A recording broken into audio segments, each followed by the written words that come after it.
At the beginning of every civilization, many stories which pass down from generation to generation over hundreds of years tell us how the earth and man were created.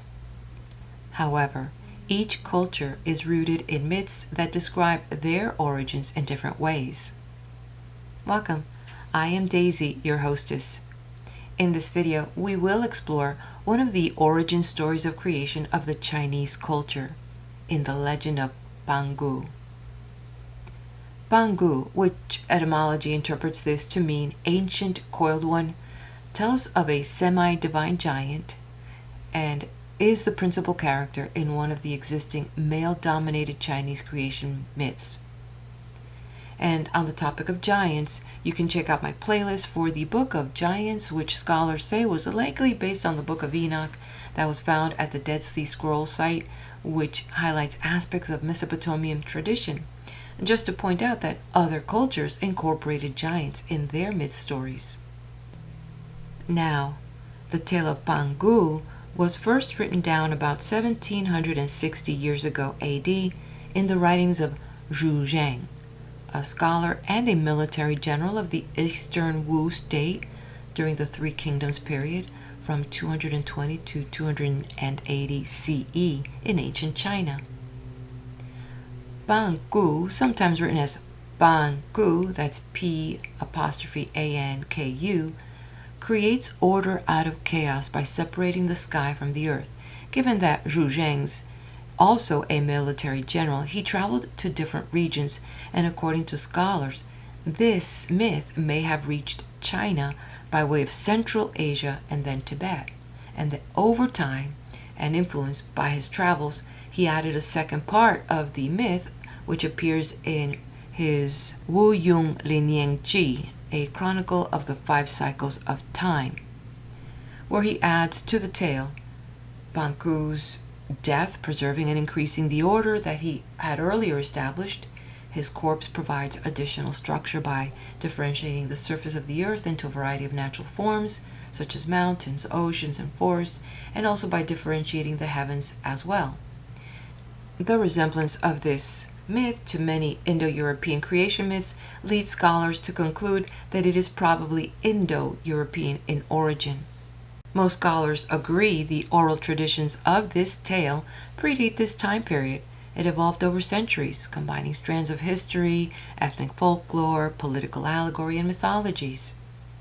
In almost every ancient culture, the creation myths are used to describe how the earth and man were created. The use of the egg in Chinese creation myth gives us a visual idea of creation and helps us to well-define Chinese culture and the idea of yin and yang, which is the most popular theory in Chinese culture early in the myth of Pangu. In Chinese culture, yin, the heavy part, represents the earth and dark, while yang, the light part, represents the heaven and bright. Yin and yang are two opposite forces, but also independent of each other. The Chinese classified everything in these two categories, and this reflects in the roles of men and women in Chinese family. In Chinese family, yin is thought of female and submissive to her husband, while yang is thought of male and dominant. These two ideas formed the basic family structure in ancient Chinese culture. This is also why the first being in China is Pangu, a man, not a woman. In modern times, Chinese women no longer play a uniformly submissive role within the family. Many religions began to follow the concept of yin and yang as their belief, such as Confucianism, which was the first religion to use the yin and yang concept. Also, yin can also represent death, while yang represents life. As a result, for the religion of Taoism, life is cyclical and always takes turns of yin and yang. The Chinese creation myth of Pangu does not only tell of the composition of the universe, the origin of mankind, the creation of all things, but also gives us insight to the Chinese culture. The Legend of Pangu reminds us of the importance of harmony, from chaos to order, separation to unity. According to Chinese culture, the myth isn't just a creation story.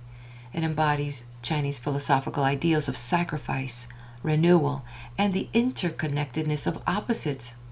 Through Pangu, we are shown how balance defines both nature and human life.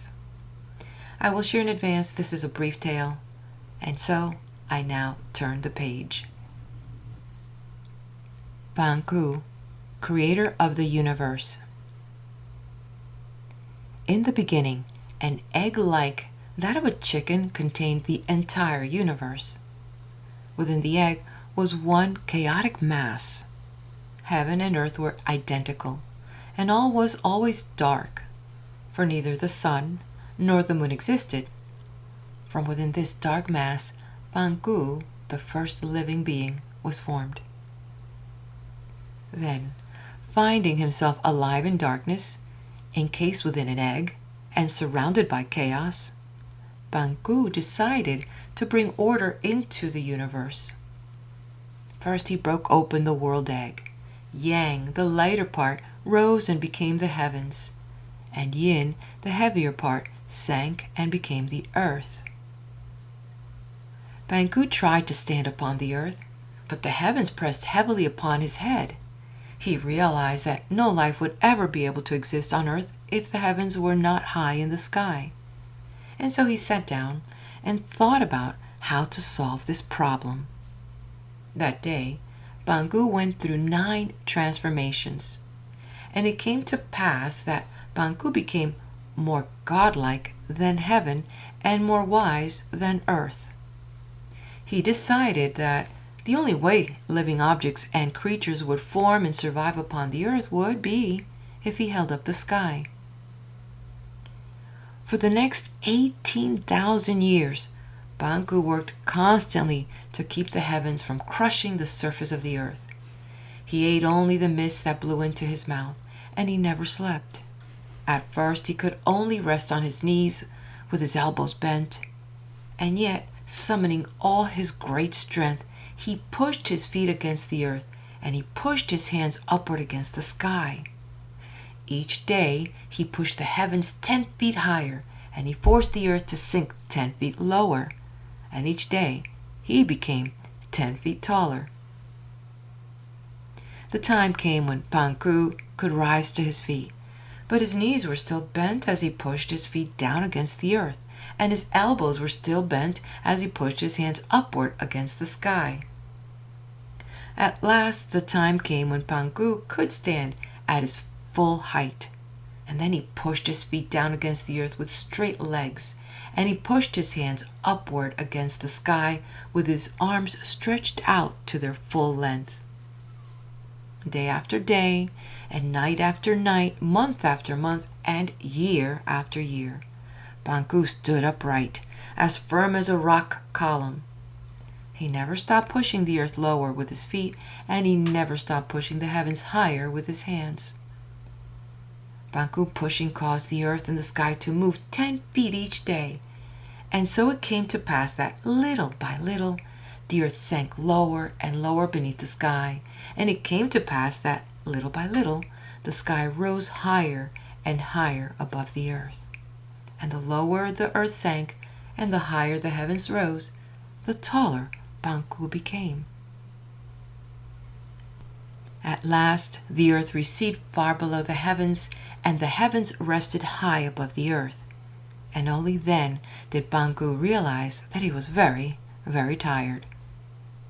He looked up at the heavens above his hands, and then he looked far, far down to the earth beneath his feet.